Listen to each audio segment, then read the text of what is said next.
Hello everybody, Mike Frazier here. Today we're going to go over lubricating your heavy-duty Sentry integrated wrecker. Before we get started, there's a few things you should probably have. One thing is your safety glasses. Another thing is your gloves.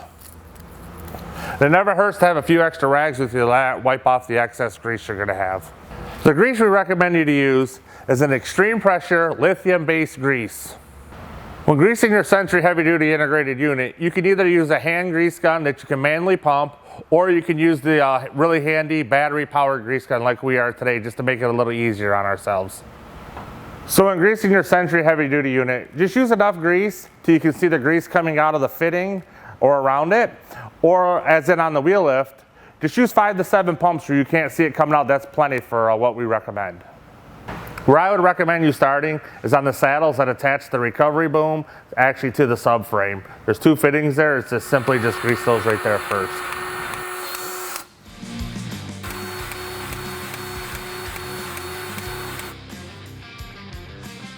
The next place I would grease is the end of the extension cylinder for the recovery boom. It's never a bad idea when you're up here to check the oil levels on your winches. Just refer to the owner's manual for the winch and it'll give you all the information you need to maintain your winches. The next point I would grease would be the boom elevation cylinders. To make it a little bit easier on yourself, if you just simply raise them up a little bit, you can access the fittings a whole lot easier. Okay, we have 2 lubrication points on these elevation cylinders. There's one on the top and one on the bottom. We're going to start on the one on the bottom.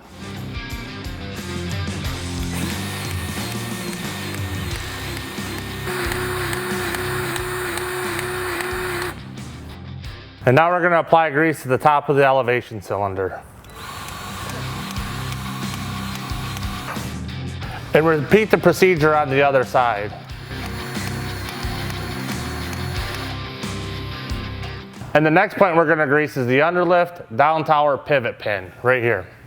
This is an extremely important pivotal pin to grease on your unit. This actually gets much of the weight put on it when you're towing a vehicle down the road. And simply just repeat the process on the other side.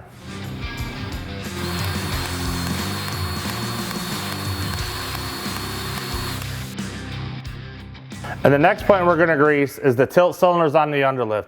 Depending on your unit, there could be a variation of cylinders. There could be 1, there could be 2, there could be from 2 fittings up to 8 fittings. It just depends on what unit you own.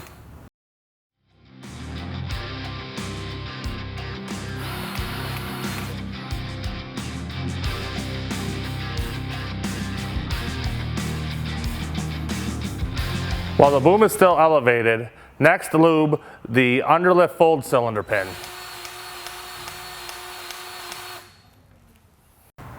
And the next point is going to be the underlift pivot pin on the lower end here. That's a very important pin to lube. Every time you tow a unit, you have to fold the underlift down obviously, and all the weight of that tow is always put on this pin. Lubrication is vital here. And now repeat the process on the other side.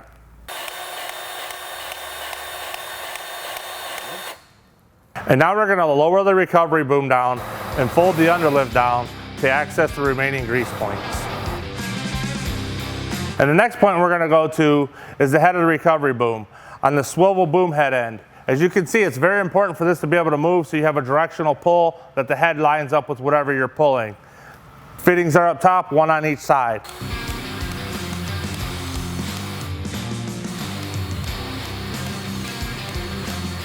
Next is going to be the shiv wheel ends. Both sides have a zerk fitting. Keeps these wheels nice and lubricated up so it doesn't do any more deterioration to your wire rope or anything, so it's always rolling well.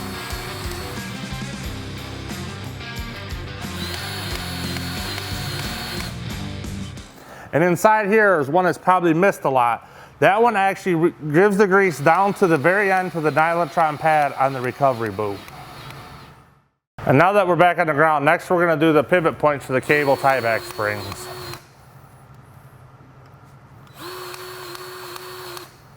As you can see, we have the underlift fully extended all the way out. There's 4 primary grease fittings on top of the underlift that have to be greased to get grease on top of them nylon pads inside the underlift.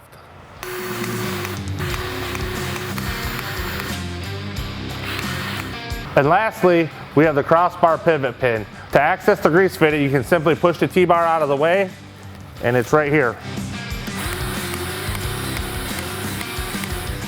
And repeat the process on the other side.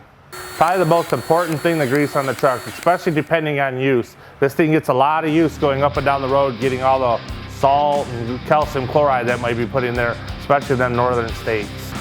And now that we've greased all the fittings on the unit itself, we're going to raise the recovery boom up to get the underlift high enough so we can simply roll some grease on the bottom of that underlift, and lower your jack leg so we can roll some grease onto the legs themselves. And now we have the 3-inch paint roller. Simply put some grease on it and roll it on the bottom of the underlift to lube it up. This is a great process. As you can see how great it works. And lastly, we're going to do the jack legs.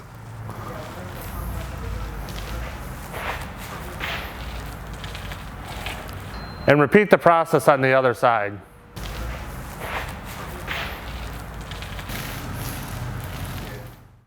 If your unit has a 3-stage recovery boom, it will also need to be lubricated. If you go to our news feed, there's a segment there where you can see and get step-by-step instructions on how that needs to be done. Another part of your heavy-duty integrated unit that you'll need to lubricate here is the control station. If you go to our news feed, there's an additional video there going step-by-step on how to do that procedure. Thanks for watching, and make sure you subscribe to our news feed to stay up to date on all the latest news and information from Miller Industries. This video is for product demonstration purposes only and is not intended for training or instructional purposes. Situations vary, and operators should rely on their own professional knowledge and safety procedures when conducting actual recoveries. Miller Industries, the world leader in towing and recovery equipment.